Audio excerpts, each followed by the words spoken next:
মাশাআল্লাহ, দেখুন এটি সোনার তৈরি ফ্রেম যেটি কাবা শরীফে হাজরে আসওয়াদ পাথরে লাগানো ছিল। বর্তমান সময়ে যেটি লাগানো আছে এটি রূপার তৈরি ফ্রেম। অটোমান সাম্রাজ্যের আমলে ক্ষয়ে যাওয়ার সময় ওটিকে নিয়ে চলে আসে তুরস্কে।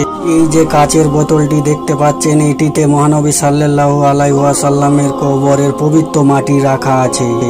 এই বাক্সে প্রিয় নবীজি হযরত মুহাম্মদ সাল্লাল্লাহু আলাইহি ওয়াসাল্লামের দাঁত মোবারক রাখা আছে, যেটি উহুদের যুদ্ধে ভেঙে গিয়েছিল যখন।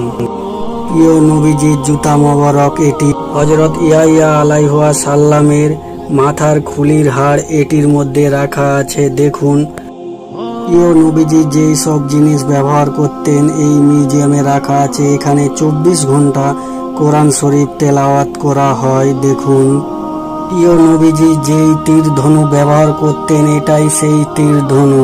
মাশাআল্লাহ, আমিন, আল্লাহু আকবার।